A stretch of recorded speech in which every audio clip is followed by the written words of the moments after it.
3 years What was ago, once a James still buried his image best is friend now a in a dynamic, Colorado mine. lifelike video, Now he stands on a dusty seamlessly Wyoming bringing the street scene to staring at a life. woman by a weathered fence post.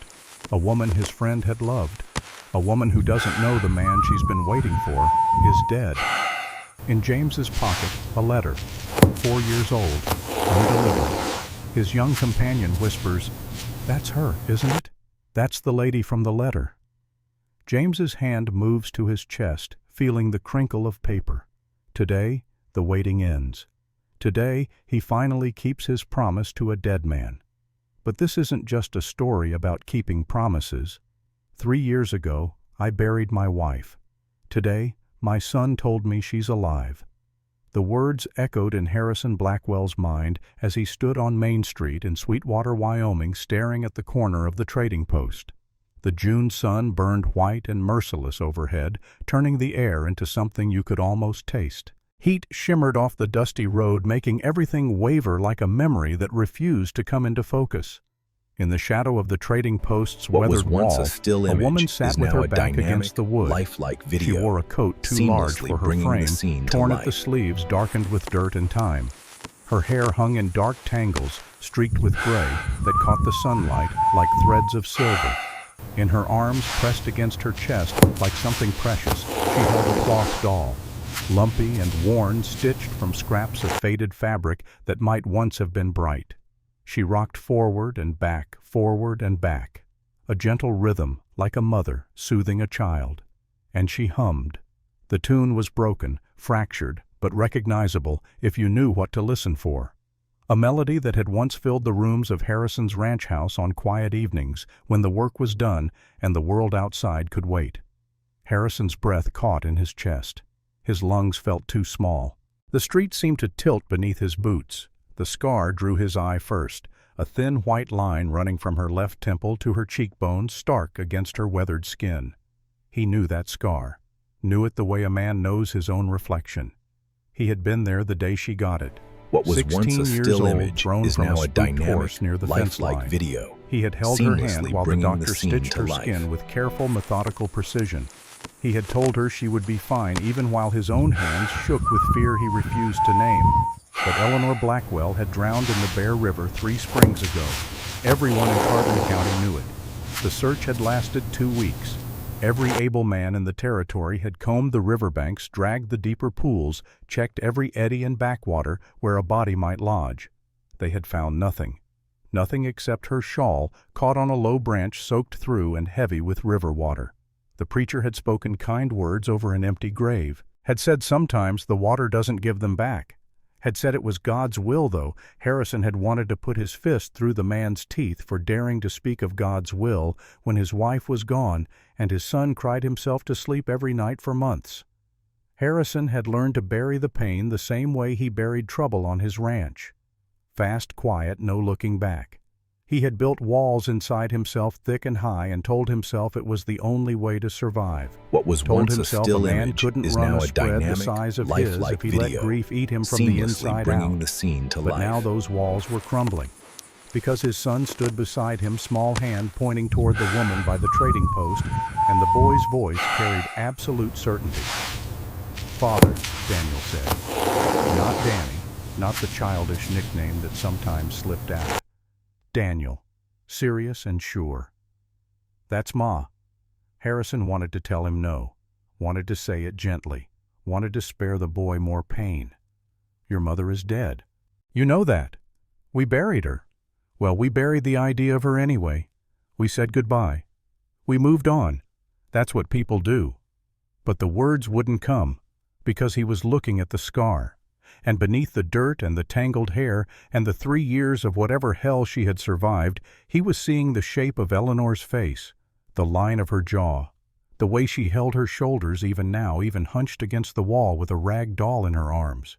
There was something in the posture that said this woman had once stood tall, What had was once once a commanded still respect image is without now a demanding it. dynamic, lifelike Harrison's video, boots felt like lead as he seamlessly took the bringing the first step scene to forward, life. then another.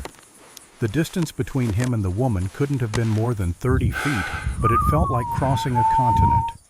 Each step brought details into sharper focus, the way her fingers gripped the doll, the rhythmic rocking that never stopped, the broken melody that continued uninterrupted as if she were alone in the world and nothing else mattered.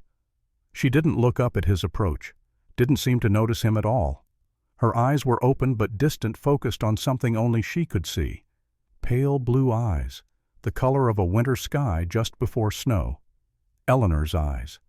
Harrison stopped 3 feet away, close enough to see the dirt beneath her fingernails, close enough to smell the unwashed fabric of her coat, the faint scent of wood smoke and something else, something that reminded him of the river in spring when the snowmelt ran cold and fast. "Ma'am?" His voice came out rougher than he intended, cracked at the edges like old leather. The woman's humming stopped. What was once she a lifted still her head image slowly is as if now the a movement dynamic, required great lifelike effort. video. Her eyes met his, seamlessly and bringing for a the moment scene to Harrison life. saw nothing in them. No recognition, no fear, no curiosity. Just a vast, empty calm like looking into still water with no bottom. "Do I know you, mister?" Her voice was rougher than he remembered, worn by weather and time and whatever had happened to her in the years between then and now. But the shape of it, the small rise at the end of the question, hit him like a physical blow. Harrison's knees threatened to buckle. He locked them, standing stiff, hands clenched into fists at his sides. His throat felt like someone had filled it with sand. "Maggie," he tried to say. Eleanor, he meant. But the old nickname came out instead, the one he had called her when they were young and the world seemed full of possibility. No sound came. His lungs felt too small. His chest felt too tight. Behind him, he heard Daniel's footsteps, small boots on packed dirt. The boy moved past him, unafraid in the way only children can be unafraid. What was Daniel once a knelt in still the dust image beside is the now a woman, his wooden dynamic, horse forgotten in lifelike his video, hand. seamlessly "Ma," bringing the scene to Daniel said life. softly. Not a question, a statement of fact. "It's me, Danny." The woman's eyes shifted to the boy. Something changed in her face, small but real, like a candle catching flame after struggling in the wind. Her hands tightened around the cloth doll, but her gaze softened, fixed on Daniel's face with an intensity that suggested she was seeing something important, something she needed to hold on to. "You're a good boy," she whispered. Daniel swallowed hard. His small chest rose and fell with the effort of keeping his voice steady. "You used to tell me that every night, before bed. You'd tuck me in and say, 'You're a good boy, Danny. Don't you forget it.'" The woman's hand trembled. She raised it halfway as if she might touch Daniel's face, then stopped as if the motion scared her, as if she wasn't sure she had the right. Harrison finally found his voice, but it came out cracked and broken. "Eleanor." The woman frowned slightly, like the name was a stone What she was once turning a over still in her image mind, is now a dynamic, examining it from different lifelike angles, video, testing its weight. seamlessly bringing "Is the that my scene to name?" life. she asked. Not to Harrison, not to Daniel, to the air maybe, to herself. Harrison's throat burned with something that might have been a sob if he let it out. But he had spent 3 years learning not to let things out. So he swallowed it down and said, his voice sounding like a prayer torn from unwilling lips. "Yes, that's your name." She looked down at the doll in her arms, studied it as if seeing it for the first time, then back up at Harrison, and her eyes were clearer now, still distant but searching. "I remember water," she whispered. "Cold, darkness. I remember holding something precious. I didn't want to let go." The street around them had gone quiet. Or maybe it had been quiet all along and Harrison was only now noticing. The normal sounds of Sweetwater on a Sunday afternoon seemed muffled, distant. The hammer at the blacksmith shop had stopped ringing. The women who had been talking near the What was bakers once had a fallen still silent. image is now People a were dynamic, watching now, he lifelike realized, video, standing in doorways, seamlessly bringing the pausing in their scene to errands, life. staring at the scene unfolding by the trading post. Harrison became aware of eyes on his back, judgment forming in the spaces between whispers. The richest man in Carbon County kneeling in the dirt before a woman who looked like she had crawled out of the river itself. But he didn't care. Let them look. Let them whisper. His son had just found his mother, and Harrison had just had his entire understanding of the world torn apart and rebuilt in the space of minutes. Eleanor's gaze was still on him, waiting. She had asked a question with her silence. What happens now? Harrison took a careful step closer, slow like approaching a frightened animal that might bolt. He lowered himself to the ground, kneeling in the dust a few feet away, not crowding her, giving her space. Kneeling felt like the only honest thing he could do. "You shouldn't be out here," he said, and his voice came out gentler than it had in years. "You shouldn't be alone." Eleanor's fingers tightened What was around once the a doll. still image is now I'm a used to dynamic, it. lifelike The words video, cut deeper than any seamlessly knife. bringing the scene Harrison to life. thought of the past 3 years, the nights he had spent sitting in the dark, whiskey in hand, convincing himself he had done everything he could, telling himself that searching for another week, another month, would have made no difference. She was gone. The river had taken her. Some things you just had to accept. But she hadn't been gone. She had been here, somewhere, lost, alone, and he had stopped looking. Daniel moved closer to Eleanor, not touching her, but staying near. A small presence offering comfort in the only way a 7-year-old knew how. He held out the wooden horse he always carried, the one Eleanor had given him for his 4th birthday, carved by Harrison's own hands, but painted by her with careful, loving detail. "I brought you this, Ma," Daniel said. His voice was steady, but his eyes shone with tears he refused to let fall. Eleanor stared at the wooden horse. Then she took it with both hands, cradling it like it was made of glass. What like was it once might a shatter still if she image held it is wrong. now a dynamic, "Thank you," lifelike she video, whispered. seamlessly A door bringing the creaked scene behind to them. life. Harrison didn't turn, but he heard footsteps approaching, light and quick, a woman's steps. "Mr. Blackwell." The voice belonged to Sarah Thompson, who ran the general store with her husband. She stopped a respectful distance away, her apron still dusted with flour. "I need to tell you something." Harrison finally looked up at her. Sarah's face was tight with guilt, her hands twisted together in front of her. "I've been feeding her," Sarah said quietly, "since last summer. I didn't know who she was. She never said. She just sat there, never caused trouble, never asked for anything. But I couldn't stand to see her go hungry, so I brought her food. Scraps at first, then proper meals when I could spare them." Harrison felt something in his chest loosen, relief maybe, or gratitude. He couldn't name it exactly, but it softened the edges of his anger at the world. "Thank you," he managed to say. What was once a still Sarah's image eyes is glistened. now a dynamic, "I should have told you lifelike sooner. video, I should have known." seamlessly But bringing she the looked so scene different, to life. and I thought, "You thought she was just another drifter," Harrison finished for her. "You did what you could. You kept her alive. That's more than I did." Sarah nodded, wiping at her eyes with the corner of her apron. "Where will you take her?" "To see Dr. Whitmore," Harrison said. The words felt heavy in his mouth, final. "And then home." At the word home, Eleanor's head came up. Her gaze locked on Harrison's face, searching again, looking for something she couldn't quite name. "What if I get there and I still don't remember you?" The question came out small, frightened, in a way that made Harrison's heart clench. He looked at this woman who was his wife and a stranger all at once, saw the fear in her eyes, the uncertainty, the fragile hope that she was trying not to hold on to too tightly in case it shattered. "Then I'll earn you again," Harrison said, and meant it with every fiber of his being. Eleanor's breath caught. For a moment she looked like she might cry, but instead she nodded once, a small careful movement that said she believed him, or wanted to, or was willing to try. Harrison stood his joints protesting after kneeling in the dirt. He held out his hand, not grabbing, not pulling, just offering, an invitation, not a command. Eleanor stared at his hand for a long moment.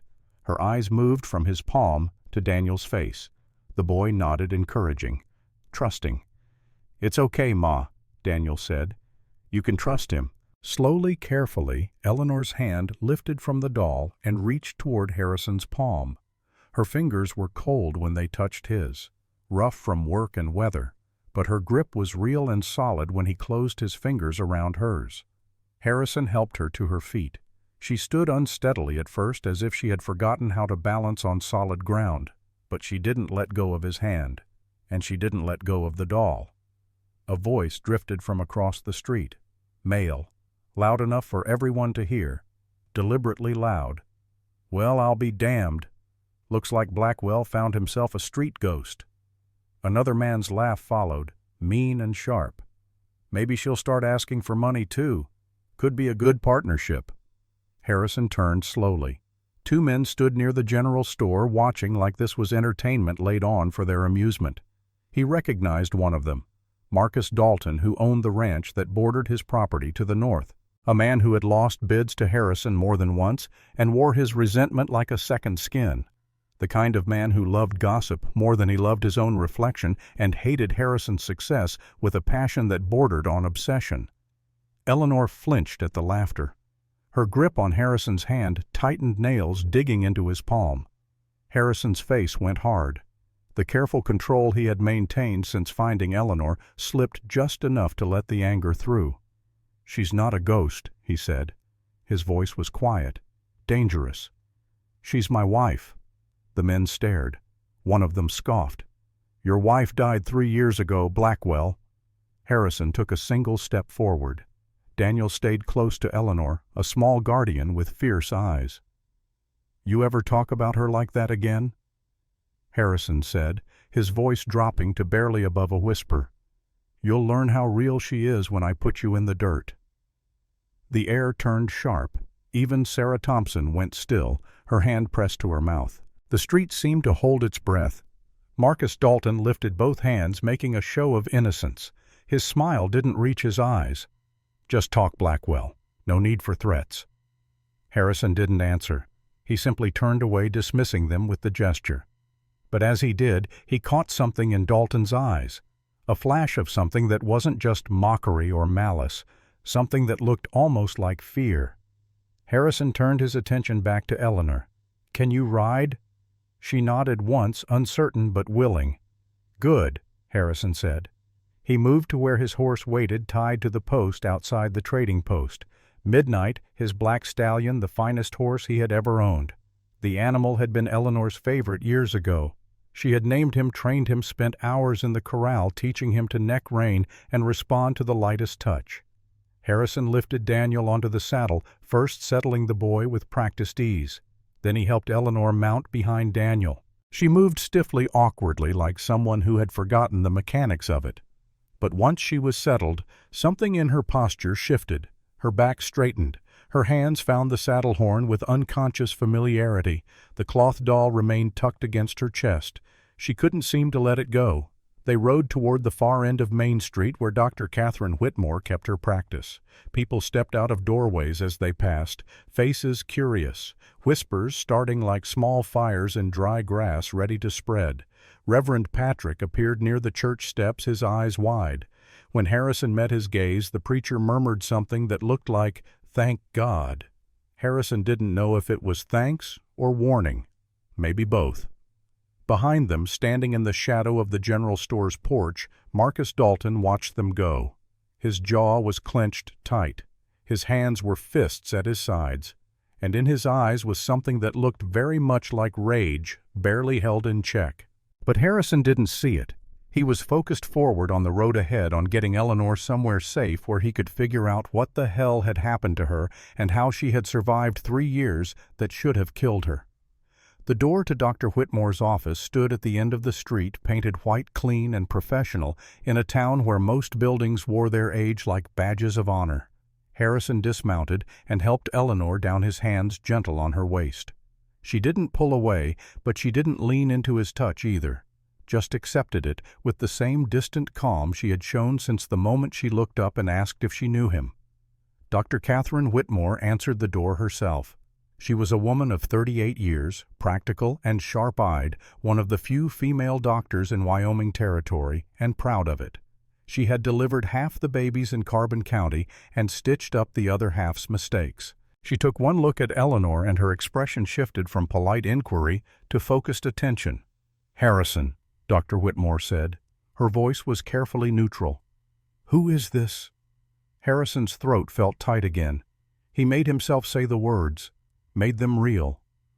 "My wife." Eleanor stood beside him, quiet and still, the doll pressed against her chest like armor. Her eyes found Daniel's face, seeking reassurance. Dr. Whitmore's eyes widened, just for a moment. Then her professional mask slid back into place. Come inside, all of you." The office smelled of carbolic acid and herbs, clean and sharp.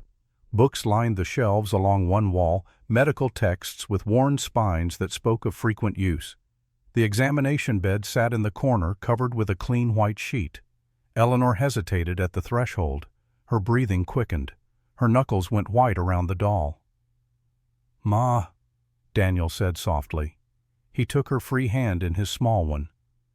"It's okay. Dr. Whitmore won't hurt you. She's nice." Eleanor looked down at her son. Some of the tension left her shoulders. She let Daniel lead her inside. Dr. Whitmore gestured to the examination bed. "Please sit." Eleanor sat carefully, as if the bed might disappear beneath her if she moved too quickly. Daniel stood beside her, not letting go of her hand. Harrison remained near the door, arms crossed over his chest. Not because he wanted distance, but because he didn't trust himself to get closer without breaking apart completely. Dr. Whitmore approached with careful, measured steps. "Ma'am, can you tell me your name?" Eleanor opened her mouth, closed it, looked at Daniel. The boy gave her hand a small squeeze. "Eleanor," Daniel said softly. "Your name is Eleanor." Eleanor repeated it like she was tasting the word for the first time. "Eleanor." Dr. Whitmore pulled a chair close and sat, making herself lower than Eleanor. Non-threatening. "Eleanor, I'm going to examine you, just to make sure you're healthy. Is that all right?" Eleanor's eyes flickered with uncertainty, but she nodded. The examination was thorough and gentle. Dr. Whitmore checked Eleanor's pulse, listened to her lungs, examined the scar on her temple with careful fingers. She asked simple questions. Some Eleanor answered. Others she stared through as if she hadn't heard them at all. When it was done, Dr. Whitmore pulled Harrison aside, her expression grave. She kept her voice low, but in the small office there was no hiding her words completely. "Her heart is strong, her lungs are clear, but her mind has been hurt. Trauma can do this. Cold water head injury, starvation, fear. The brain protects itself by forgetting. Sometimes the memories come back. Sometimes they don't." Harrison felt his chest tighten with something he couldn't name. Grief mixed with relief, mixed with rage at a world that could do this to a person. "Can I take her home?" Dr. Whitmore's eyes hardened for just a moment. "You should have taken her home a long time ago, Harrison Blackwell." The words landed like a punch. Harrison took them, absorbed them, knew he deserved them. Dr. Whitmore's expression softened. "But yes, take her home. Warmth, food, safety. Don't shout at her. Don't crowd her. Don't push her for answers she can't give." She paused. "And Harrison, the county will come. People will talk. If anyone decides she's not fit, they can try to take her, put her somewhere she can't leave." The rage that had been simmering in Harrison's gut flared hot and bright. "No one's taking her anywhere." Dr. Whitmore nodded once, satisfied. "Good. Now take your wife home." Outside, the afternoon sun had shifted. Shadows stretched longer across Main Street. A small crowd had gathered, drawn by gossip that traveled faster than any horse. Harrison felt their eyes on him as he helped Eleanor mount Midnight again. Felt their judgment, their curiosity, their doubt. Let them doubt. Let them whisper. Eleanor was alive, and he was taking her home, and nothing else mattered. Marcus Dalton stood at the edge of the crowd, his arms crossed. His face was carefully blank, but his eyes tracked Eleanor with an intensity that made Harrison's instincts flare. Something in that gaze wasn't right. Wasn't just curiosity or shock. There was calculation there. And fear. Harrison filed that observation away for later. Right now, Eleanor needed safety, needed home. Everything else could wait. They rode out of Sweetwater with the sun at their backs and the mountains rising in the distance. The valley opened wide before them, gold and green in the afternoon light. Big sky country they called Wyoming. Sky so vast it made you feel small and significant all at once. Eleanor sat in front of Harrison on the saddle, her back barely touching his chest. She held herself carefully, not quite relaxing into his presence, but not pulling away either. The doll remained in her arms. Daniel rode beside them on the smaller mare, his wooden horse clutched in one hand and the reins in the other. For a mile, Eleanor said nothing. Then very softly she spoke. "I remember a chair by a window, sunlight on a floor, a quilt." Harrison's throat burned again. "That's our house. That's home." Eleanor's hand trembled where it rested on the saddle horn. "What if I get there and I still don't remember you?" Harrison tightened his arm around her waist just slightly. Steady, but gentle. An anchor, not a cage. "Then I'll earn you again. Every day if I have to. You're my wife. You're Danny's mother. You belong with us. And I don't care how long it takes for you to remember that." Eleanor turned her head slightly, not enough to look at him directly, but enough that he could see her profile, the line of her jaw, the curve of her cheek, the scar that marked her like a brand of survival. "You don't have to do this," she said quietly. "Yes," Harrison said, and his voice was absolutely certain. "I do." Behind them, Sweetwater shrank into the distance. Ahead, the valley stretched toward home, and in the far distance, dark clouds were gathering over the hills, rolling toward them slow and heavy, like trouble that had been waiting its turn. The ranch came into view as the sun touched the western mountains. 5,000 acres of grassland rolling toward distant peaks, divided by fence lines that Harrison had built with his own hands over 20 years of sweat and determination. The main house stood white against the darkening sky, 2 stories with a wide porch that wrapped around 3 sides. Barns and outbuildings clustered nearby like children gathered around their mother. Horses dotted the pastures, dark shapes against gold grass. Harrison felt Eleanor's body go rigid in front of him. Her breathing changed, quickened. Not panic exactly, but something close. Recognition, maybe fighting with confusion. Her hands gripped the saddle horn tighter. "I've been here before," she said. Not a question, a statement of fact that seemed to surprise her. "You lived here for 10 years, Harrison told her. Gentle, patient. "This is home." Eleanor didn't respond, just stared at the house as midnight carried them closer. Her eyes moved across the buildings, the corrals, the barn with its fresh red paint. Searching for something. Some anchor point that would make sense of the fragments swirling in her mind. Ranch hands stopped their work as they rode past. Men Harrison had employed for years, good workers who knew their business and didn't ask questions they shouldn't. But now they stared, mouths open, tools forgotten in their hands, because they recognized the woman sitting in front of their boss, recognized her even through the dirt and the tangled hair and the 3 years that shouldn't have been possible. "Back to work," Harrison said. His voice carried authority that didn't need volume. "No gawking, show some respect." The men scattered, returned to their tasks with heads down and shame coloring their necks. But Harrison could feel their shock radiating outward, spreading through the ranch like ripples in still water. By morning, every hand on the property would know. By evening, the whole county would be talking. Let them talk. Eleanor was home. That was all that mattered. Harrison dismounted first, then reached up to help Eleanor down. His hand circled her waist, taking her weight as she slid from the saddle. She was lighter than he remembered. Too light. 3 years of scraps and charity had hollowed her out, carved away the soft curves he had known and loved. Eleanor's feet touched the ground, but she didn't move away from his hands. Just stood there staring up at the house, at the porch with its rocking chairs, at the windows that reflected the dying sun, at the door that led inside to rooms she couldn't quite remember, but somehow knew. Daniel jumped down from his own horse with the easy confidence of a child who had been riding before he could walk properly. He took Eleanor's hand without asking permission, his small fingers wrapping around hers. "Come on, Ma," he said. "I'll show you inside." Eleanor let him lead her forward. One step, another, each movement careful, deliberate, like walking through a dream where the rules might change without warning. Harrison followed behind, giving them space but staying close enough to catch her if she stumbled. The porch steps creaked under their weight. The same creak they had always made a familiar sound that Harrison barely noticed anymore. But Eleanor stopped, her head tilted, listening, Her free hand reached out and touched the railing fingers, tracing the smooth wood worn soft by years of hands gripping it. "I touched this before," she said softly. "Many times." "Every day," Harrison confirmed, coming and going.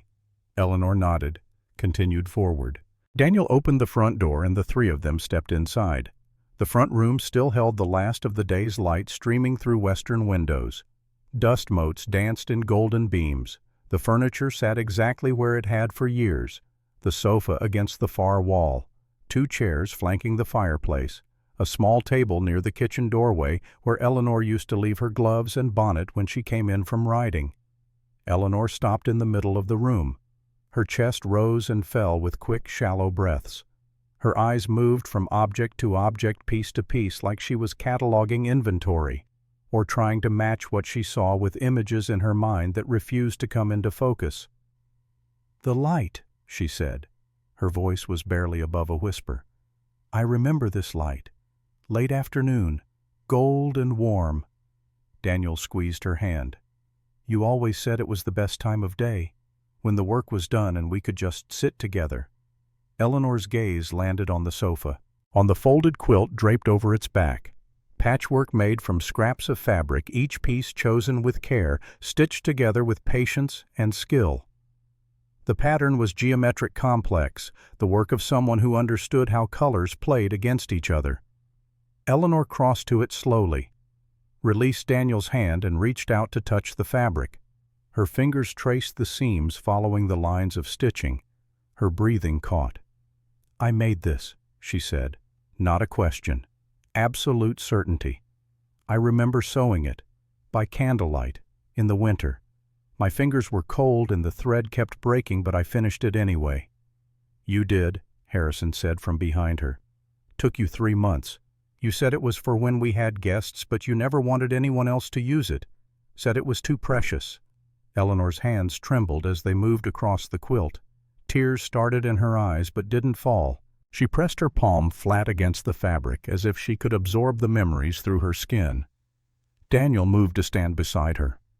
"Ma, do you want to see my room?" Eleanor looked down at him.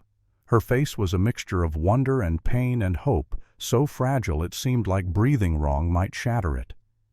"Yes," she said. "I'd like that." Daniel led her toward the stairs. Harrison stayed in the front room listening to their footsteps on the wooden treads, listening to Daniel's voice bright and eager, talking about his books and his toys and the view from his window, listening to Eleanor's soft responses, the gentle questions she asked. Harrison sank into one of the chairs by the fireplace, put his head in his hands, let himself feel just for a moment the full weight of the past 3 years, the grief he had buried, the guilt he had tried to ignore, the rage at a world that could do this to someone he loved. Then he took a deep breath, straightened his shoulders, pushed it all back down where it belonged. There would be time for feeling later. Right now, Eleanor needed stability, needed calm, needed a man who had his emotions under control and knew what needed to be done next. Harrison stood and walked to the kitchen, started a fire in the stove, pulled out ingredients, began cooking the way Eleanor had taught him years ago when they were first married, and she was determined he should know how to feed himself if something ever happened to her, if something ever happened to her. The irony tasted bitter in his mouth. He made beef stew, potatoes and onions and carrots, simple, hearty, the kind of meal that filled a person up and reminded them what home was supposed to taste like. The kitchen filled with the smell of it, rich and savory, comfort made tangible. Footsteps on the stairs announced Eleanor and Daniel's return. Harrison didn't turn from the stove, just kept stirring, giving her space to process whatever she had seen upstairs. "Something smells good," Eleanor said. Harrison glanced over his shoulder. She stood in the doorway, still holding the cloth doll, but she looked more present now, more solid.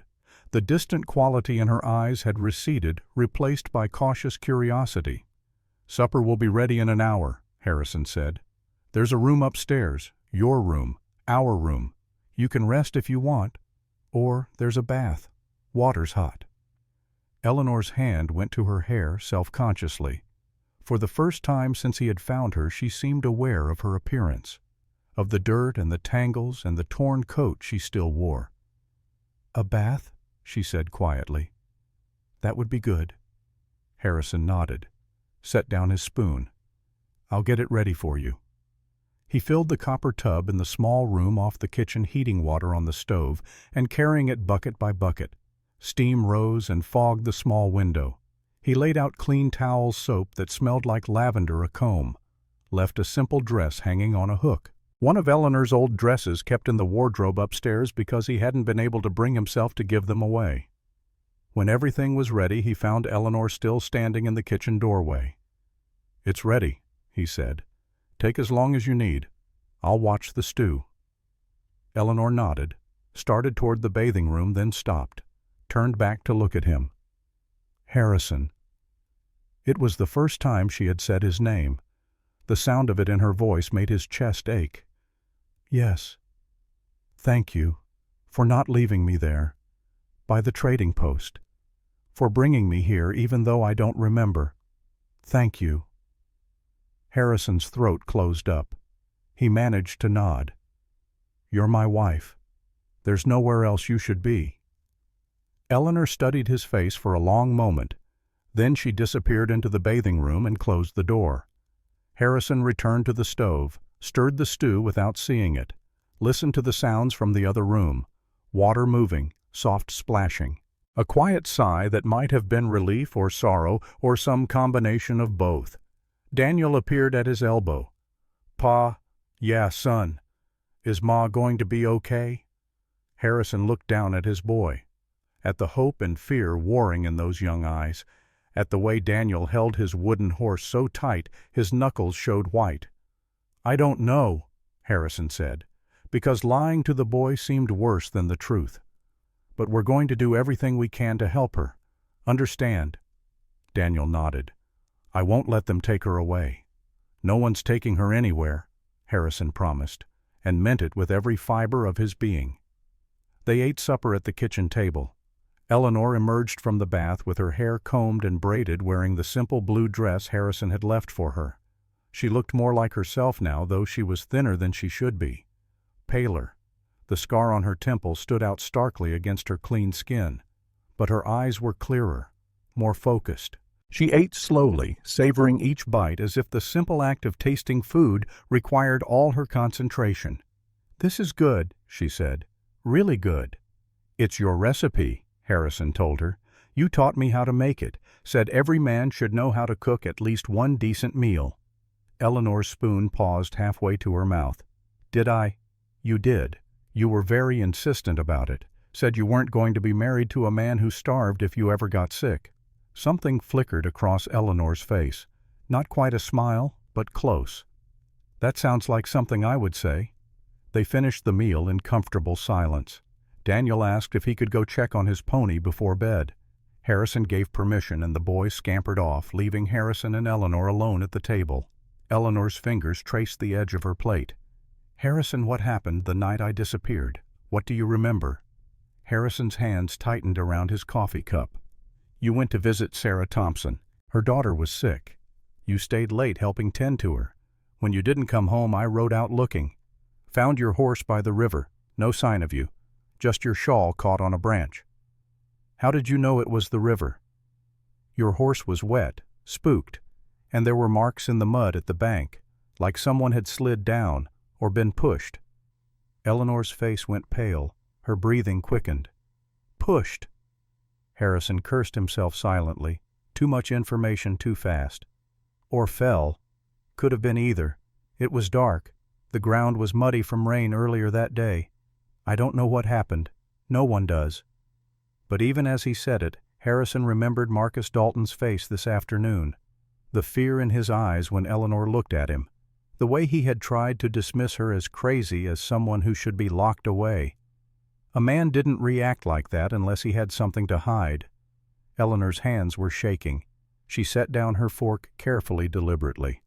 "I don't remember falling, but I remember water. Cold. Pulling me down. And a voice. Angry. I can't make out the words yet, but the tone feels familiar. Threatening. Like someone I knew. It's right at the edge of memory trying to break through." Whose voice? Eleanor shook her head, frustrated. I don't know.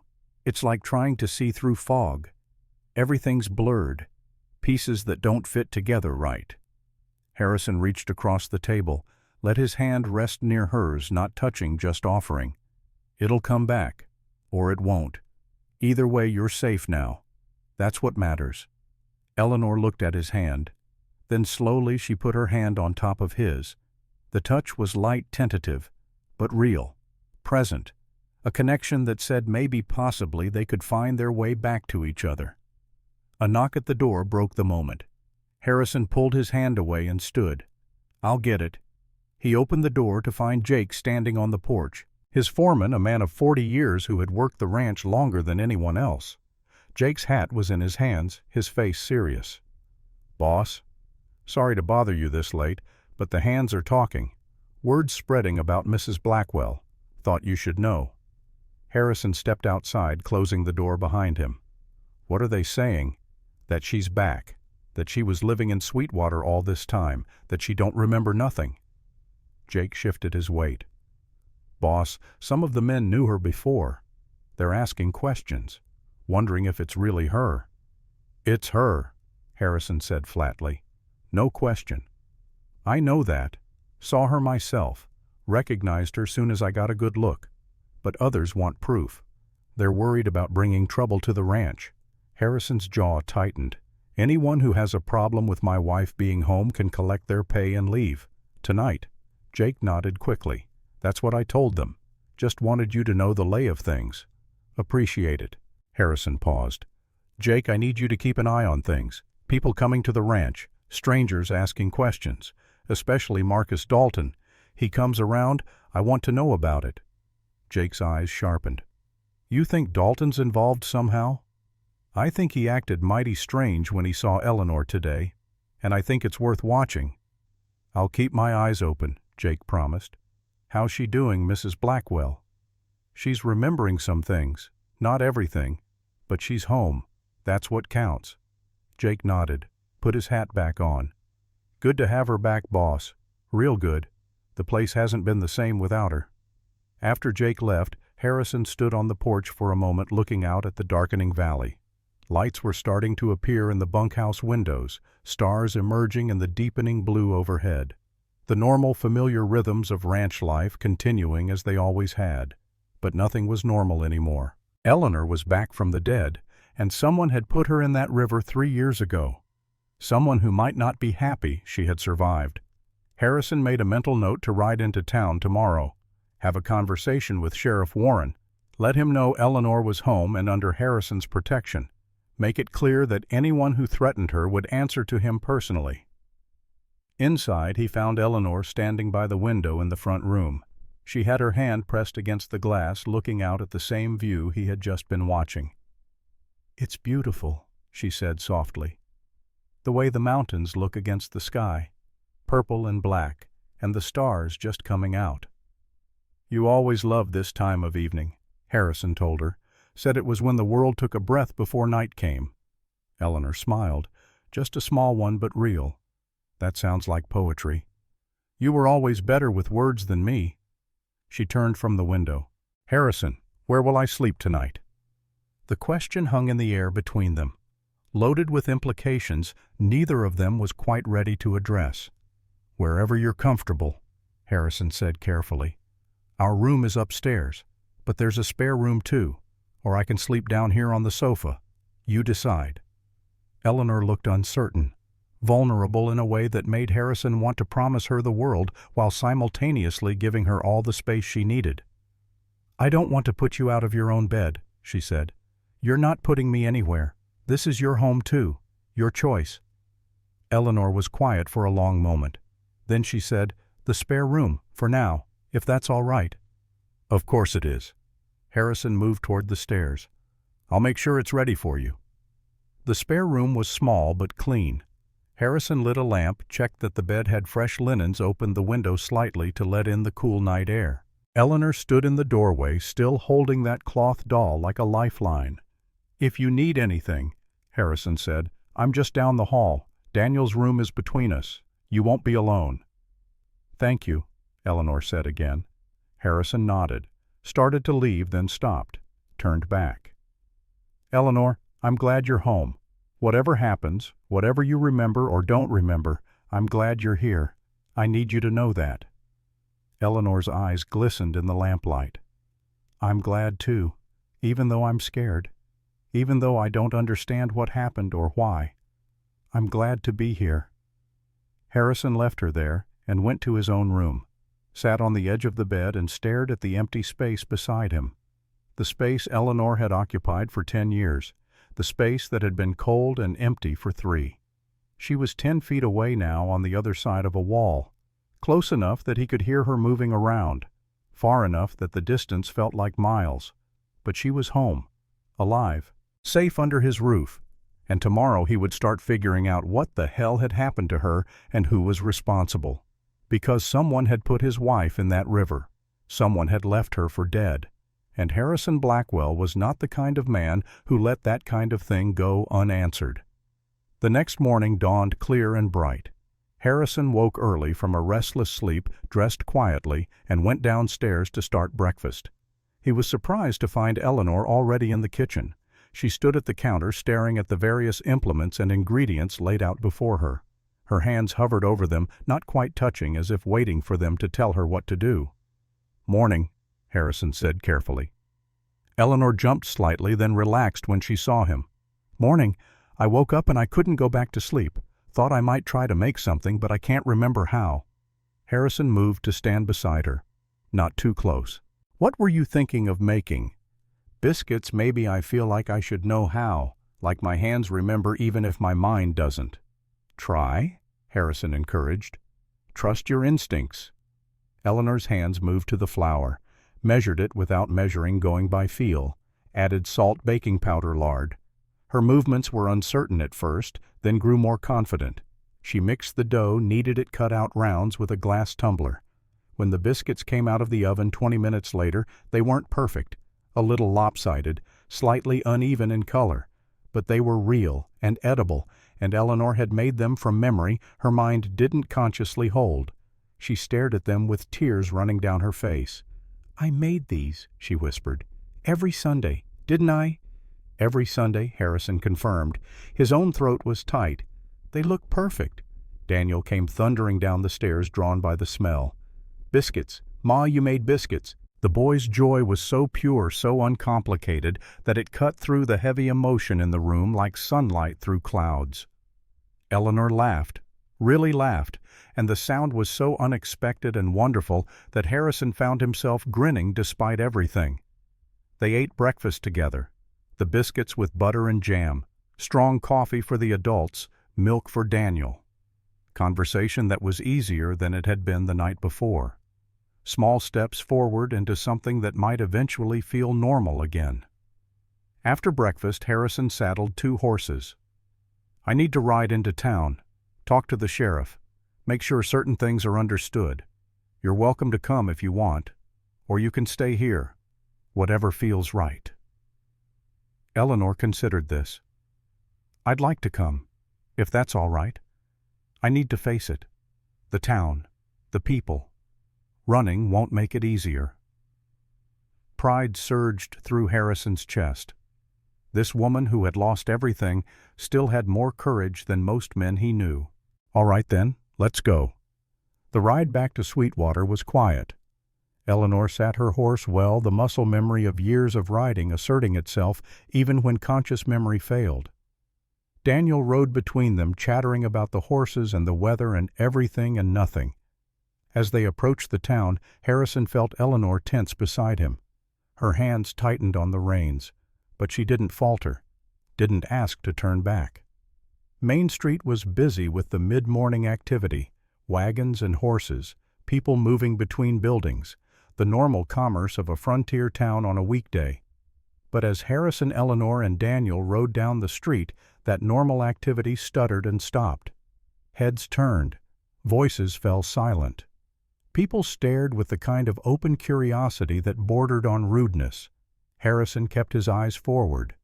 Let them look. Let them see Eleanor sitting tall in her saddle, cleaned up and clearly under his protection.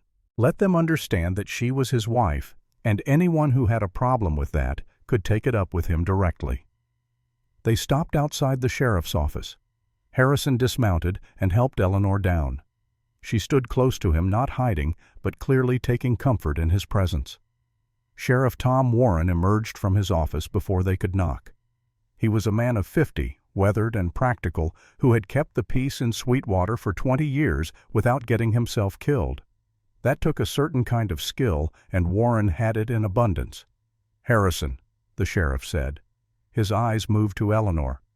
"Ma'am." "Sheriff," Harrison replied. "Need to have a word with you." "Figured you might. Come on in." The office was small and cluttered. Wanted posters on the walls, a desk covered in papers, 2 cells in the back, both currently empty. Warren gestured to chairs and they all sat. "I'm assuming you're here about Mrs. Blackwell's return," Warren said without preamble. "Among other things." Warren leaned back in his chair. "Word's all over town. Some folks are happy, some are confused, and some are saying things I won't repeat in mixed company." "Let me make this simple," Harrison said. His voice was calm, but carried an edge like good steel. "Eleanor is my wife. She's home where she belongs. Anyone who has a problem with that can come talk to me directly. But they better come armed with more than gossip and speculation." Warren nodded slowly. "Understood. But Harrison, there's going to be questions. Legal questions. County questions. Inspector Thornton's already been asking around." Eleanor spoke up, her voice quiet but steady. "What kind of questions?" Warren's expression softened when he looked at her. "Questions about your health, ma'am, your memory, whether you're fit to live without supervision." "I'm fit," Eleanor said firmly. "I know who I am. I know where I belong. I'm healing, but I'm not a danger to anyone." "I believe you," Warren said. "But Thornton doesn't answer to me. He answers to the county. And if he decides you need to be in their care, there's not much I can do to stop him." Harrison's jaw tightened. "Over my dead body." "Let's hope it doesn't come to that." Warren pulled out a form. "Mrs. Blackwell, I need to ask you some questions. For the record. Is that all right?" Eleanor nodded. Warren asked her name, her age, her place of residence. Basic things that Eleanor answered without hesitation. Then he asked about the night she disappeared. Eleanor's hands clenched in her lap. "I don't remember much. I was riding home. Someone was there. By the river. Then water. Cold. Darkness.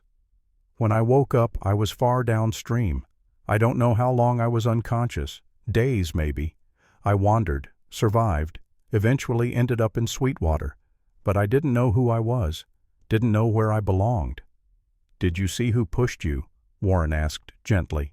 Eleanor closed her eyes, concentrating. "No, it was dark, but I heard a voice, male, angry. He said something about me ruining things, about how it was my fault." Warren wrote this down. "Would you recognize the voice if you heard it again?" "Maybe. I don't know." Harrison spoke up. "Sheriff, I need to tell you something. Marcus Dalton's been acting strange. Yesterday when he saw Eleanor, he looked scared.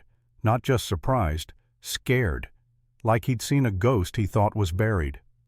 Warren's pen stopped moving. "That's a serious accusation, Harrison." "Not accusing anything yet, just stating facts. 3 years ago, Dalton wanted to buy water rights from my land. Eleanor was the one who convinced me not to sell. Week later, she disappeared. Now she's back and Dalton's nervous. You do the math." Warren was quiet for a long moment.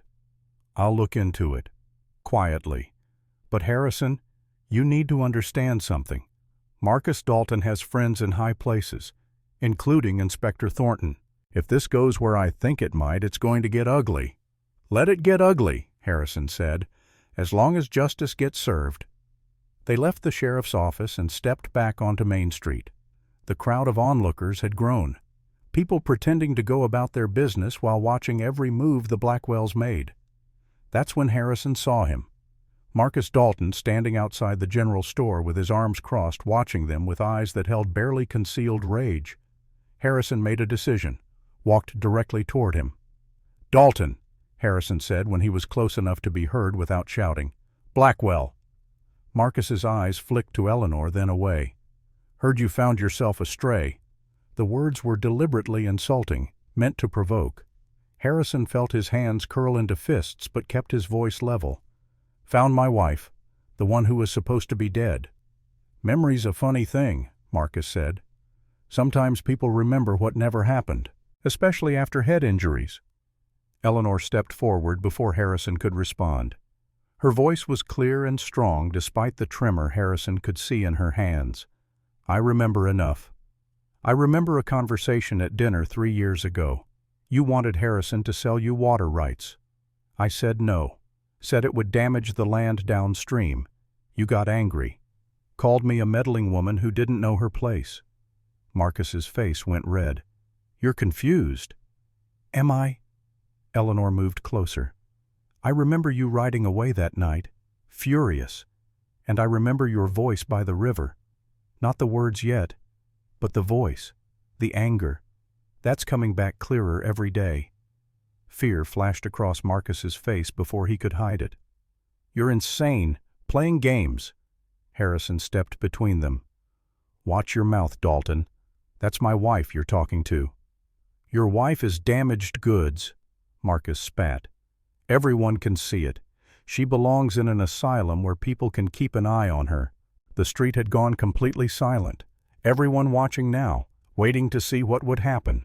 Harrison's voice dropped to barely above a whisper, but every word carried across the stillness.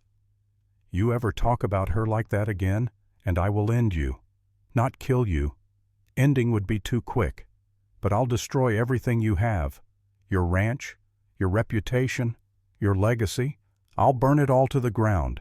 Do we understand each other?" Marcus took a step back, then another, his bravado crumbling under Harrison's cold fury. "This isn't over, Blackwell." "No," Harrison agreed. "It's not by a long shot." Marcus turned and stalked away, but not before Harrison caught the look he shot back at Eleanor. Pure hatred mixed with fear, the look of a man who knew his secrets were coming to light and would do anything to stop it. The crowd slowly dispersed, people uncomfortable with what they had witnessed but too curious to ignore it completely. Sarah Thompson pushed through the dispersing crowd and approached Eleanor. "Mrs. Blackwell," Sarah said, and her voice was kind. "I'm glad you're home." Eleanor smiled, and it was genuine. "Thank you for feeding me, Sarah. All those months. You kept me alive." Sarah's eyes filled with tears. "I'm sorry I didn't do more. Sorry I didn't realize who you were."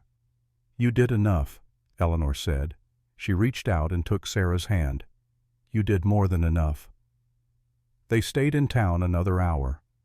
Harrison conducting business. Eleanor sitting in Sarah's store drinking tea and talking with the few women brave enough to approach her. Daniel exploring the street with the carefree energy of a boy who had his mother back and thought the world was finally right again. But as they prepared to leave, as Harrison helped Eleanor mount her horse, he saw a wagon approaching from the north road, a county wagon, and sitting beside the driver was Inspector Edward Thornton, his face set in hard lines, papers in his hand. Harrison's stomach dropped. They were coming, just like Dr. Whitmore had warned, coming to question Eleanor's fitness, coming to try to take her away. "Eleanor," Harrison said quietly, "we need to go. Now." She saw the wagon, understood immediately. "Will they follow us?" "Maybe, probably." Eleanor's face set with determination. "Then let them come. I won't run from this. I've spent 3 years running from myself. I'm done running." Harrison looked at his wife, at the steel in her spine and the fire in her eyes, at the woman who had walked through hell and come out the other side still fighting. "All right," he said. "We stand our ground." The wagon pulled to a stop in front of them. Inspector Thornton climbed down, his papers clutched in his hand like a weapon. Sheriff Warren emerged from his office, drawn by the commotion. "Mrs. Blackwell," Thornton said formally, "I need to ask you some questions." "I've already answered questions," Eleanor said calmly. "Not for me, you haven't. The county has concerns. A woman suffering from severe mental impairment living unsupervised presents a danger to herself and others. Harrison stepped forward. She's not unsupervised. She's with her family, where she belongs. Thornton's lip curled. Mr. Blackwell, with all due respect, you're not qualified to judge her mental state. But Dr. Whitmore is, Eleanor said. She examined me yesterday, found me sound in body and improving in mind. Would you like her professional opinion, Inspector? Thornton's jaw tightened. I would like you to come with me to the county facility for a proper evaluation. No, Eleanor said simply. That's not a request, Mrs. Blackwell. And that's not a lawful order, Sheriff Warren said, stepping up beside Eleanor. She's answered questions. She's under the care of a licensed physician. She's living with her family. You have no grounds to force an evaluation. Thornton's face reddened. The county has the authority to protect vulnerable citizens. I'm not vulnerable, Eleanor said, her voice ringing clear across the street. I survived 3 years of hell that should have killed me. I found my way home. I'm reclaiming my life piece by piece. The only people I need protection from are those who would try to lock me away for the crime of surviving. A murmur ran through the crowd that had gathered again. Nods of agreement, whispered support. Thornton looked around, seeing he was losing the battle of public opinion. This isn't over. No, Harrison agreed. It's not. But you're done here today. Move along, Inspector, before I have the sheriff arrest you for harassment. Thornton glared at them all, then climbed back into his wagon and ordered the driver to leave. The wagon rolled away slowly, Thornton staring back at them with undisguised hostility. When they were gone, Eleanor let out a long breath. Her hands were shaking, but she kept them steady on the reins. That was frightening. You were magnificent, Harrison said, and meant it. They rode home as the sun climbed toward noon. The confrontation had drained them all, but there was a sense of victory, too. They had stood together against the first real threat, and they had won. For today, at least. As the ranch came into view again, Eleanor spoke. Harrison, I need to tell you something. What? I'm starting to remember more. Not everything, but pieces. And the more I'm here, the more comes back. This morning, when I made those biscuits, I remembered teaching Daniel to count, using cookie dough. He was 3 years old, and he kept eating the dough instead of counting. Harrison smiled despite himself. He did that every time.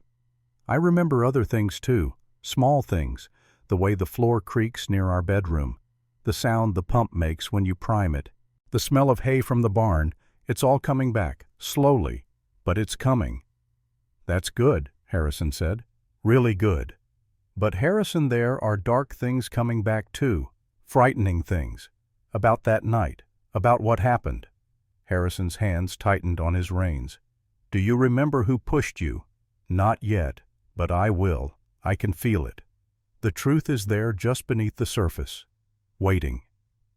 They rode into the ranch yard, and there, standing by the corral fence, was a sight that made Eleanor's breath catch. A black stallion stood with his head over the fence, ears pricked forward, watching them approach.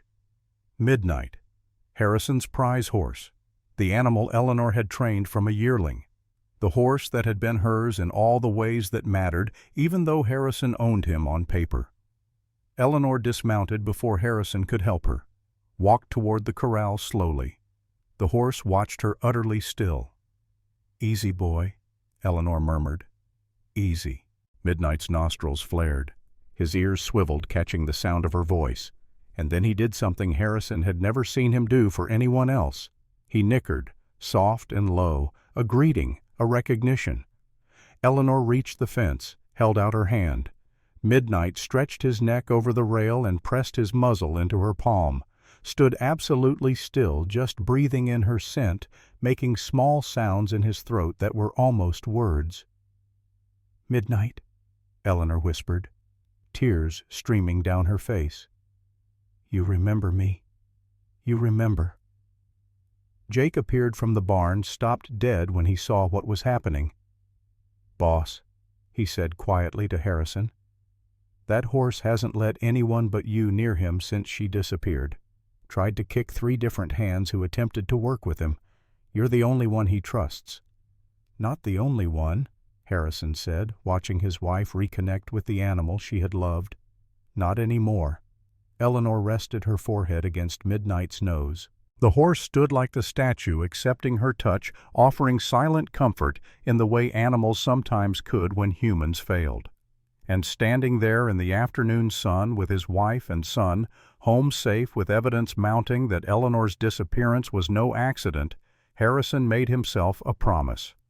He would find out who had tried to kill his wife. He would make sure they faced justice. And he would protect his family with everything he had, even if it cost him his fortune, his reputation, or his life. Because Eleanor Blackwell had survived the impossible. And no one, not Marcus Dalton, not Inspector Thornton, not anyone was going to take her away again. The storm clouds Harrison had seen yesterday were closer now, rolling in from the mountains, dark and heavy with the promise of rain. But inside the ranch house lights were burning. Supper was cooking. A family was together again. And that Harrison thought was worth fighting for, worth dying for if it came to that.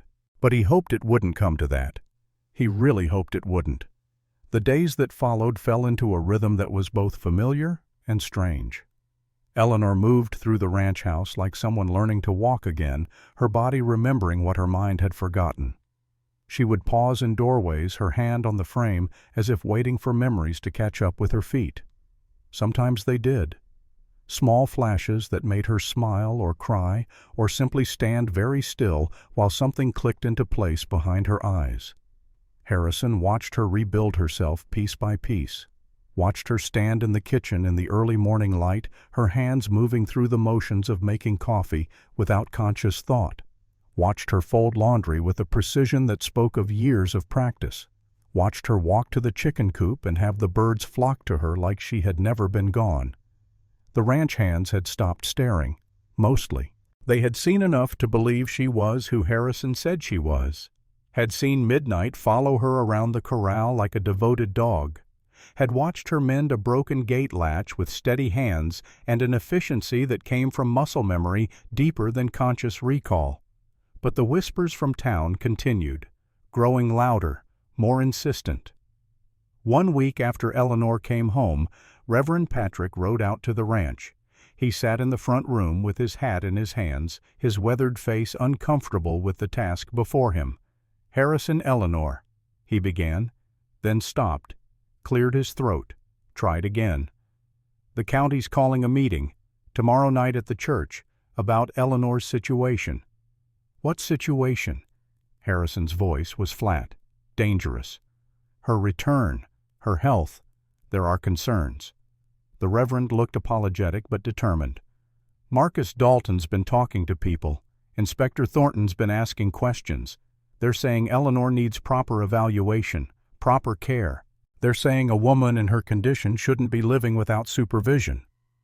Eleanor sat very still in her chair by the window. Her hands were folded in her lap, but Harrison could see the tension in her shoulders, the way her jaw tightened. "I'm sitting right here, Reverend," Eleanor said quietly. "You can address me directly." Patrick flinched. "I apologize, Mrs. Blackwell. You're right. They're questioning whether you're fit to live independently, whether you might be a danger to yourself." "Do you think I'm a danger?" Eleanor asked. Her voice was calm, but there was steel underneath. "No, ma'am, I don't. But my opinion doesn't carry the weight of the county inspectors, or Marcus Dalton's money." "Dalton has no say in my life," Harrison said. "He has influence, and he's using it. He's convinced half the town that Eleanor's presence is somehow dangerous, that her memory problems make her unpredictable." Eleanor stood, crossed to where the Reverend sat, looked him directly in the eye. "I will come to this meeting. I will stand before the town, and I will prove to anyone who doubts that I am sound in mind and body, that I know exactly who I am and where I belong." Patrick nodded slowly. "That's probably wise. Let people see you, hear you speak. It might quiet some of the talk." After the Reverend left, Harrison found Eleanor standing on the porch staring out at the valley. Her arms were wrapped around herself despite the warmth of the late afternoon. "You don't have to go," Harrison said. "I can face them alone. No. Eleanor turned to look at him. I spent 3 years invisible, a ghost sitting on a street corner. No one saw me. No one heard me. I won't be invisible anymore. If they want to judge me, they can do it to my face. Pride swelled in Harrison's chest. This woman who had lost everything still had more courage than anyone he knew. Then we'll face them together. That evening, after Daniel was asleep, Harrison and Eleanor sat on the porch as they had taken to doing each night. The darkness wrapped around them like a blanket, stars thick overhead, the sound of horses moving in the pasture, the distant call of a coyote. "Tell me about us," Eleanor said suddenly. "About before. What were we like?" Harrison was quiet for a moment, gathering words that had lived in his chest for years unspoken. "You were the strongest person I knew, still are. But you were softer then, laughed easier. You loved horses and books and thunderstorms. You used to stand on the porch when storms came through and watch the lightning like it was a show put on just for you. Did you love me right away?"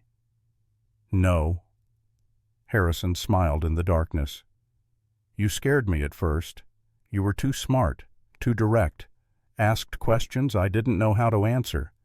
But then one day, about 6 months after we married, I was sick. Fever from some infection.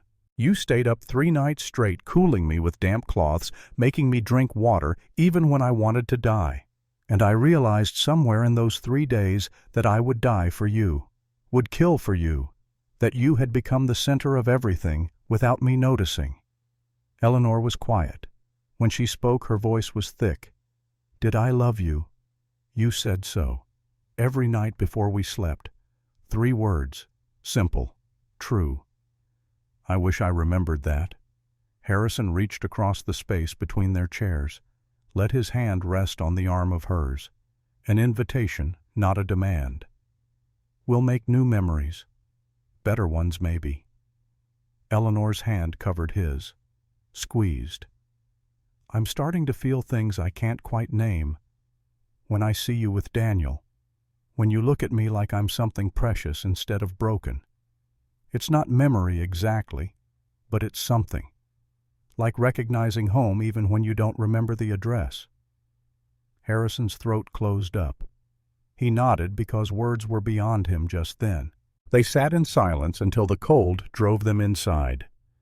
The next day, Eleanor spent hours preparing. She washed her hair, braided it carefully, wore one of her old dresses that fit better now after a week of regular meals. She stood in front of the small mirror in their bedroom, studying her reflection like she was meeting herself for the first time. Daniel found her there. "You look pretty, Ma." Eleanor smiled down at her son. "Thank you, sweet boy. Are you ready for tonight?" "I'm not scared." Daniel's chin lifted with defiant confidence. "You're my Ma. Anyone who says different is stupid." Eleanor laughed despite the tension coiling in her stomach. "That's not a nice word." "It's true, though." She knelt down to his level, took his small face in her hands. "Daniel, tonight might be difficult. People might say things that are unkind. But I need you to be brave. Can you do that?" "I can be brave," Daniel promised. "I'm your son. You taught me how." Eleanor's eyes burned. She pulled him into a hug, holding tight to this small person who had never doubted her, who had seen her at her lowest and still known her, still loved her. The church was packed when they arrived, every pew filled, people standing along the walls. Harrison helped Eleanor down from the wagon and felt every eye in the building turn to watch them, felt the weight of judgment and curiosity and malice mixing in the air like smoke. They walked down the center aisle together, Daniel between them, his hand tight in Eleanor's. Heads turned, whispers rose and fell, but Eleanor kept her spine straight, her gaze forward. She didn't flinch, didn't falter. They took seats in the front row. Sarah Thompson was already there, had saved them space. She reached over and squeezed Eleanor's hand, a gesture of solidarity that meant more than words. Reverend Patrick stood at the front. Beside him, Inspector Thornton sat with papers spread before him like evidence at a trial. And in the second row, Marcus Dalton watched them with eyes that glittered with something ugly and triumphant. Folks, Patrick began, his voice carrying through the crowded space. We're here tonight to discuss a matter that concerns us all. The return of Eleanor Blackwell and questions about her well-being. Questions about her sanity, you mean? Marcus's voice cut through the Reverend's words. Let's be direct about what we're discussing. That woman lived on the street for a year. She doesn't know her own history. She's damaged. Harrison started to rise, but Eleanor's hand on his arm stopped him. She stood instead, turning to face the congregation. When she spoke, her voice was clear and steady. You're right, Mr. Dalton. I am damaged. 3 years ago, someone pushed me into the Bear River. I nearly drowned. I hit my head hard enough to destroy parts of my memory. I wandered for months, maybe years, with no idea who I was. I survived on scraps and charity and sheer stubborn will. So yes, I'm damaged, but I'm not broken. The church was silent, every eye fixed on her. My name is Eleanor Blackwell. I was born Eleanor May Parker in Richmond, Virginia in 1847. I came to Wyoming with my parents in 1863. I married Harrison Blackwell in 1876. We have one son, Daniel, born in 1879. I can tell you the names of every horse on our ranch. I can describe the view from our bedroom window. I can make biscuits from memory even when I can't remember learning how. I am reclaiming my life day by day, memory by memory, and I will not apologize for surviving. Dr. Whitmore stood from her seat near the back. I've examined Mrs. Blackwell multiple times. Her physical health is good. Her mental faculties are improving daily. There is no medical reason she cannot live with her family. She's unstable. Thornton's voice was sharp. She could become violent, could wander, could endanger the child. Daniel jumped to his feet before anyone could stop him. His young voice rang out clear and fierce. My mother would never hurt me. She saved me from a horse last week, pulled me out of the way when everyone else was too far. She knew what to do even though she doesn't remember everything. A mother never forgets how to protect her child. The congregation murmured. Nods of agreement rippled through the crowd, because everyone there knew the truth of what Daniel said, knew that some instincts ran deeper than memory. Sheriff Warren stood. I've investigated Mrs. Blackwell's case, interviewed witnesses, examined the facts. There's no evidence she's a danger to anyone. And frankly, Inspector Thornton, I'm getting damn tired of you trying to railroad a woman who's done nothing wrong except survive something that should have killed her. Thornton's face reddened. Sheriff, you overstep your authority. And you overstep yours, Mom. Blackwell is a citizen of this county with full rights. She's living with her family. She's under a doctor's care. You have no grounds to force anything. Marcus stood abruptly. This is ridiculous. That woman is a fraud or insane or both. Everyone knows she drowned 3 years ago. Eleanor turned to face him fully. Something in her eyes made Marcus take a step back. Why are you so insistent I'm insane, Mr. Dalton? Why are you so desperate to have me locked away? What are you afraid I'll remember? The church went dead silent. Harrison could hear his own heartbeat in the stillness. Marcus's face went through several colors. I'm not afraid of anything. You're delusional. Am I? Eleanor moved closer. Then why do you look terrified every time you see me? Why does your voice make something in my memory scream with recognition? Why does the mere mention of water rights make you flinch? You're insane, Marcus repeated, but his voice shook. Eleanor stopped 3 feet from him. I'm starting to remember that night. Not everything yet, but pieces. A voice arguing with me, hands pushing. Someone saying, this is your fault. The voice is familiar, getting clearer. Soon I'll remember the face attached to it. Marcus's hands were fists at his sides.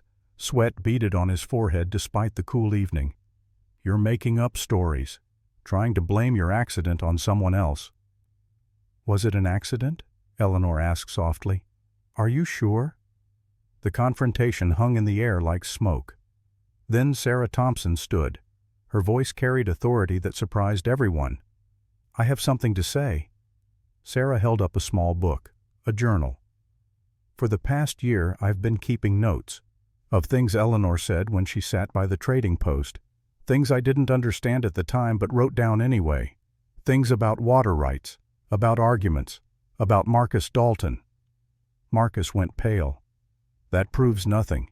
The ramblings of a disturbed mind. Perhaps. Sarah opened the journal, read aloud. November 1885. Eleanor said Marcus wants it all. He'll ruin everything downstream. Someone has to stop him. January 1886. She drew a map in the dirt. The river bend. Dalton's property line. March 1886. He said I stole from him, but I only wanted what was ours. The congregation was riveted. Harrison felt pieces clicking into place in his own mind. The arguments 3 years ago about water rights. Eleanor's fierce opposition to selling. Marcus's rage. The convenient timing of her disappearance. Thornton tried to regain control. This is hearsay.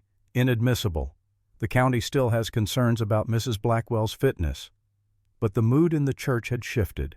People were looking at Marcus and Thornton with new eyes, suspicion replacing judgment, questions forming where there had been certainty. An old rancher named Hollis stood from the back. I got something to say. 3 years back night, Mrs. Blackwell went missing. I saw Marcus riding hell for leather past my place. Near midnight, horse was wet, covered in mud. Thought it was odd but didn't say nothing. Wasn't my business. But now I'm thinking maybe it was. Marcus's face twisted with rage. You're lying, old man. I don't lie, Hollis said calmly. Never have. Your horse was wet. That's a fact. The Reverend banged his hand on the pulpit. Enough. This meeting is getting out of hand. Mrs. Blackwell has proven herself capable and sound. She has the support of her family, her doctor, and this community. The matter is closed.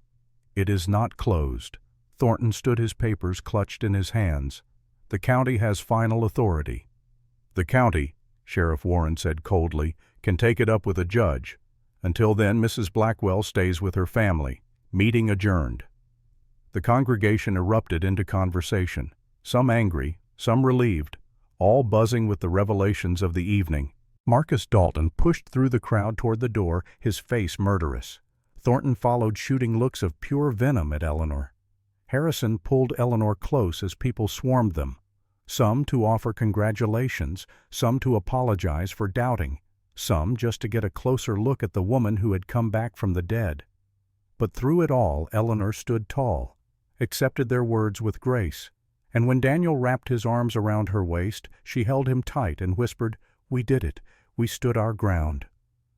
The ride home was quiet but not uncomfortable. The tension that had coiled tight all day was finally releasing. Daniel fell asleep in the wagon bed, exhausted by the emotional weight of the evening. "You were magnificent," Harrison said. "The way you stood up to them, the way you called out Marcus. I was proud." "I was terrified," Eleanor admitted, "but I meant what I said. I won't be invisible anymore. And Harrison, I think Marcus is the one who pushed me. I can't prove it yet, but I will. We'll prove it together." Harrison's jaw was set. "No one tries to kill my wife and gets away with it." 6 weeks passed. Eleanor continued to heal, continued to remember. Not everything came back, but enough. She remembered teaching Daniel to read, remembered the first time she rode midnight, remembered 1,000 small moments that made up a life. But the dark memories still eluded her. The face of the man who pushed her, the exact words spoken, the reason why. It hovered just out of reach, maddeningly close, but not quite there. Then one morning, Eleanor was working in the garden behind the house when she heard hoofbeats, multiple riders approaching fast. She straightened, shading her eyes against the sun. Sheriff Warren, 2 deputies, and behind them a county wagon. Eleanor's stomach dropped. She called for Harrison, who came running from the barn. Jake and several ranch hands followed.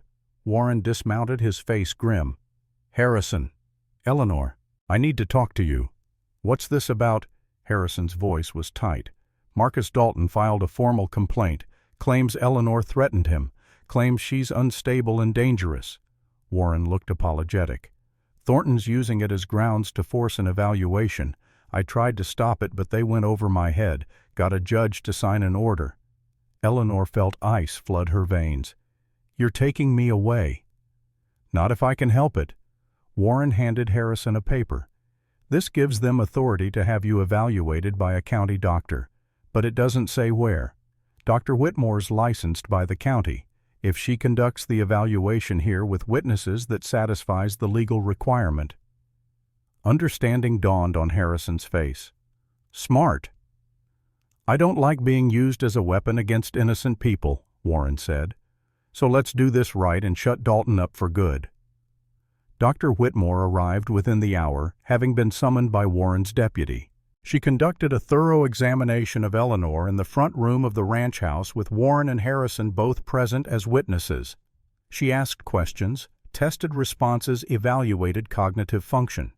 When she was done, she wrote her report in clear, precise language. Eleanor Blackwell was of sound mind and body, suffering from partial amnesia due to traumatic brain injury but showing marked improvement. No signs of psychosis, delusion, or violent tendencies. Fit to live independently with family. Recommendation: continued monitoring, but no institutional care required. Warren took the report with satisfaction. This should hold them off for a while. For a while, Eleanor repeated, but not forever. Marcus won't give up. No, Warren agreed. He won't. Which is why I've been doing some digging. Had some interesting conversations with people who knew Marcus 3 years ago. His ranch was failing. He was desperate for water access, needed it to save his operation. And you, Eleanor, were the only thing standing between him and that water. So he removed the obstacle, Harrison said quietly. That's my theory. But I need proof, real proof. Your testimony alone won't be enough, not against a man with Dalton's connections. Eleanor stood, paced to the window, stared out at the valley. Then we give him enough rope to hang himself. What do you mean? Warren asked. Eleanor turned back to them. We let him think I'm never going to remember. Let him think he's safe. And we wait for him to make a mistake. Harrison didn't like it. The idea of using Eleanor as bait made his skin crawl. But he also knew she was right. Marcus would never confess unless he felt cornered, never reveal himself unless he thought his secret was about to come to light. The trap was set carefully over the following days. Harrison let it be known that Dr. Whitmore said Eleanor's memory was permanently damaged, that some things would never come back. He made sure these words reached Marcus through gossip channels that were reliable as any telegraph. And they waited. Marcus took the bait faster than expected. A week after the evaluation, he rode onto Blackwell property, bold as brass, asked to speak with Harrison about settling their differences, about moving forward. Harrison agreed, invited him into the house, offered him coffee, and all the while Sheriff Warren and his deputy waited in the next room listening. Marcus sat in the front room, hat in his hands, trying to appear conciliatory. Harrison, I think we got off on the wrong foot with all this business about Eleanor. Did we? Harrison's voice was neutral. I was concerned, that's all. Wanted to make sure she was being cared for properly. No hard feelings, I hope. That depends. Harrison sipped his coffee. On whether your concern was genuine or motivated by something else. Marcus's eyes flickered. What else would motivate me? Guilt, maybe? Fear. The worry that a dead woman coming back to life might remember things you'd rather stayed buried. I don't know what you're talking about. Eleanor appeared in the doorway. Marcus, startled, hadn't known she was in the house. She moved into the room with deliberate calm, sat in the chair across from him. Hello, Marcus. Mrs. Blackwell. Marcus's voice was strained. How are you feeling? Better, stronger. My memory's coming back bit by bit. Dr. Whitmore says some things might never return, but others are getting clearer every day. That must be frustrating. It is. Eleanor leaned forward. Especially the night I disappeared.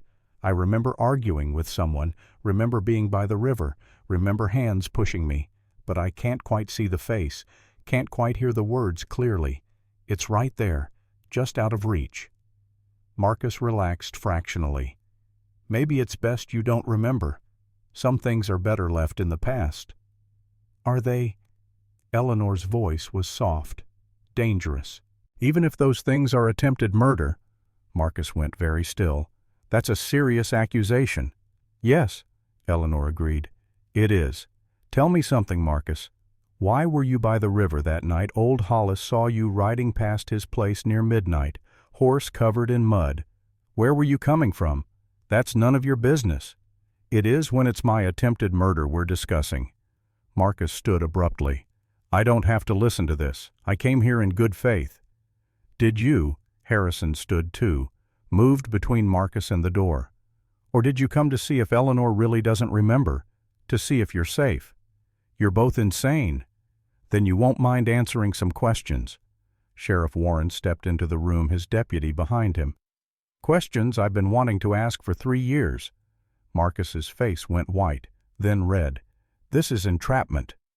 This is justice, Warren said. Eleanor, tell me again. Do you remember who pushed you? Eleanor stood, moved close to Marcus, looked him straight in the eye. I remember arguing about water rights. Remember you saying I'd ruined everything? Remember you grabbing me, pushing. Your face is the last thing I saw before I hit the water. Your voice is the last thing I heard. You said, this is your fault, all of it. Then you watched me fall, watched me go under, and you left me to die.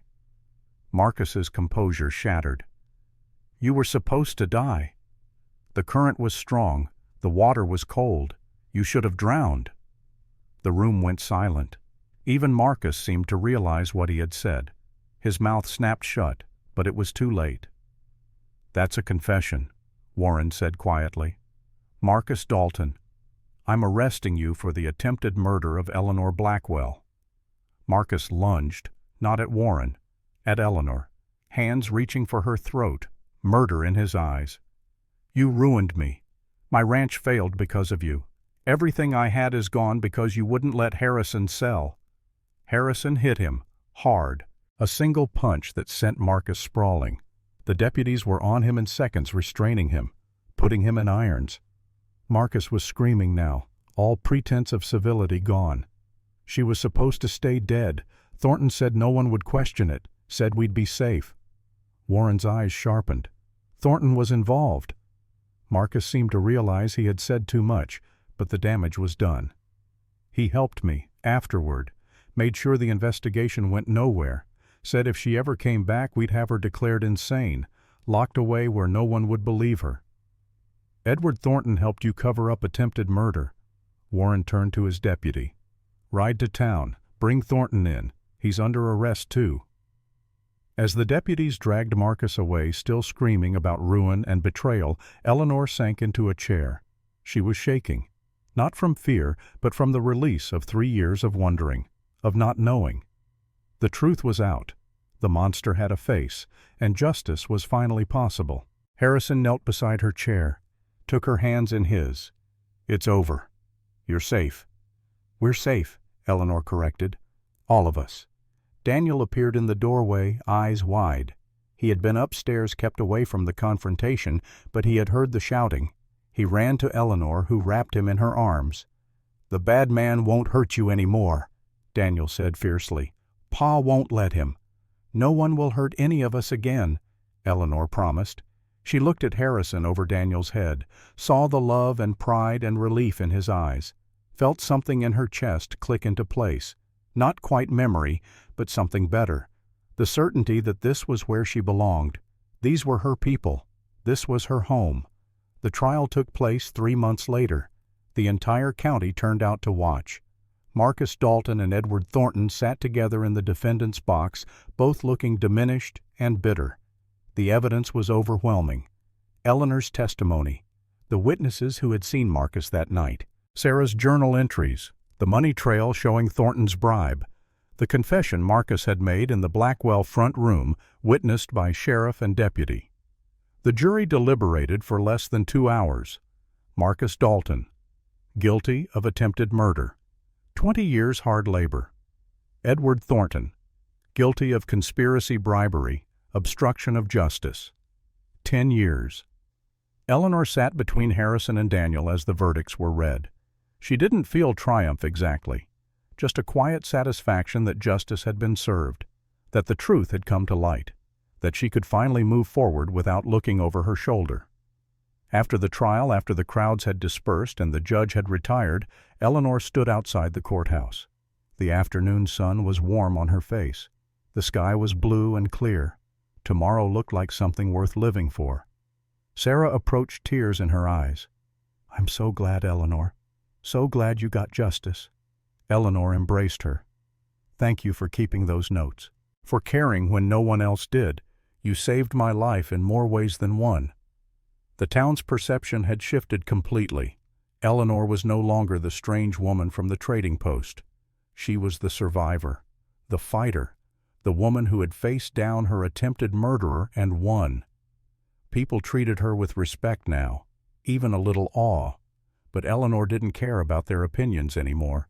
She had proven to herself who she was. That was enough. In December, 6 months after she came home, Eleanor made a decision. She found Harrison in the barn checking on a mare about to foal. "Harrison, I want to marry you again." He looked up startled. "What?"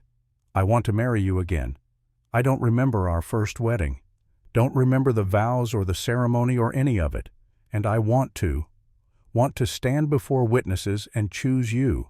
Consciously, deliberately. Not because I have to, but because I want to." Harrison set down the tools he was holding, crossed to her, took her hands in his. "You're sure?"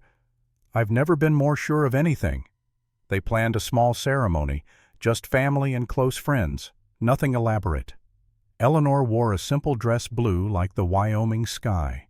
Daniel stood as best man, holding the rings with solemn importance.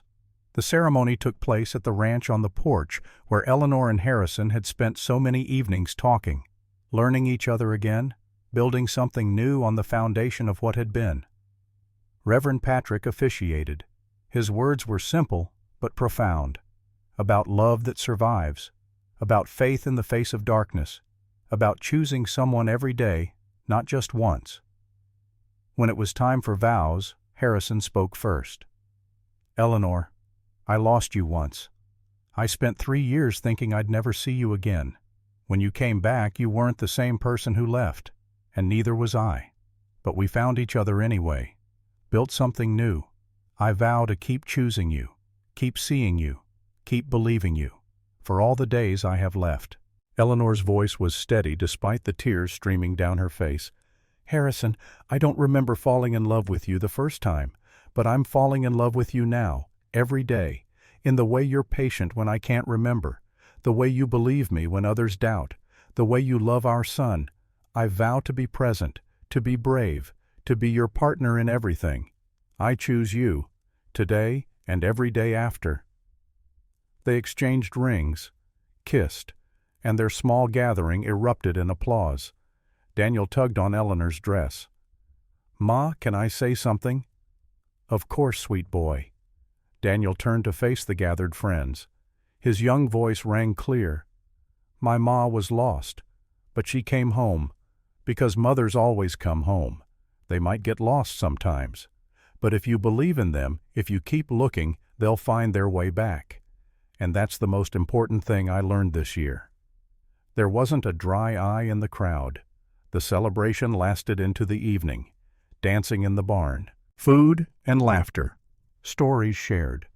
But eventually the guests departed, leaving just the three of them, Harrison, Eleanor, and Daniel, a family reunited and reforged. That night Eleanor and Harrison stood on the porch as they had so many times before.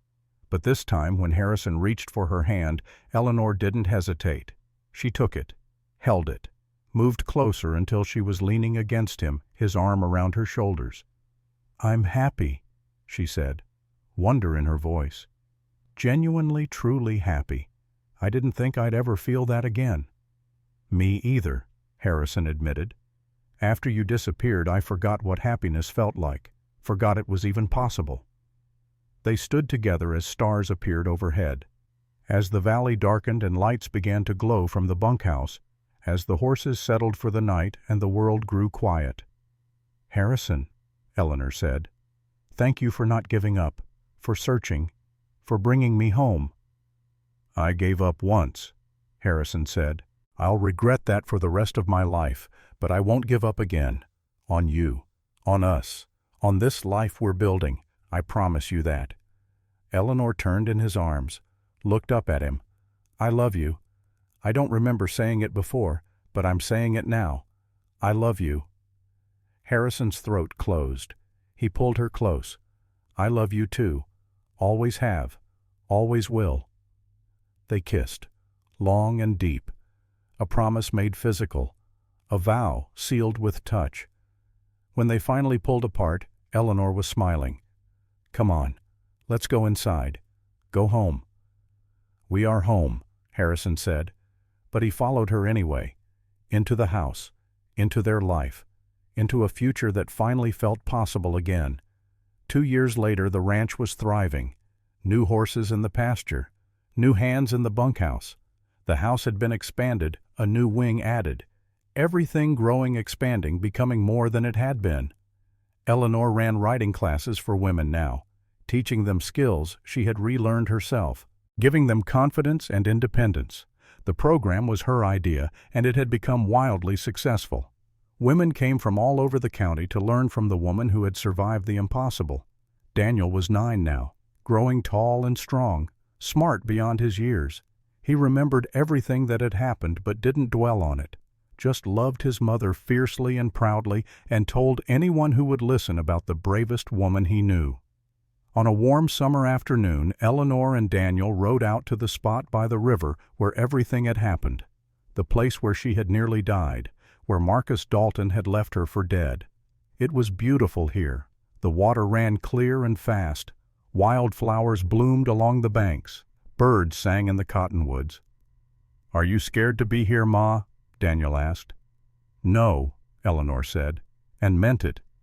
"This place doesn't own me anymore. What happened here is in the past. I'm not running from it, but I'm not letting it define me either." She dismounted, walked to the water's edge, looked down at her reflection, saw a woman who was scarred but whole, broken but healed, changed but not defeated. "I survived," she said to her reflection, to the river, to the ghost of the woman she had been. "I survived, and I came home, and I built a life worth living. You didn't win, Marcus Dalton. I did." Daniel came to stand beside her, slipped his hand into hers. "You're the strongest person I know, Ma." Eleanor squeezed his hand. "I'm strong because I have you, because I have your father, because I have something worth fighting for. That's what strength is, Daniel. Not never falling down, but getting back up, again and again and again, no matter how hard it is." They rode home as the sun began to set. The valley was painted gold and purple. The ranch house stood solid and welcoming in the distance. Smoke rose from the chimney. Harrison would be starting dinner, she knew, would be waiting for them. This was home. This was family. This was the life she had fought so hard to reclaim. And as Eleanor rode beside her son toward her husband and her home, she felt something she hadn't felt in years. Complete, whole, at peace. She had walked through darkness and come out the other side, had faced her demons and won, had taken back her life piece by piece, memory by memory, choice by choice. Eleanor Blackwell had died in that river 3 years ago, but she had also been reborn. And this second life, this hard-won existence built on courage and love and sheer stubborn determination, was sweeter than the first had ever been, because she had chosen it, fought for it, earned it. And no one, not Marcus Dalton, not fear, not trauma, not even death itself, could take that away from her. She was home, she was whole, she was free, and that was enough. That was everything.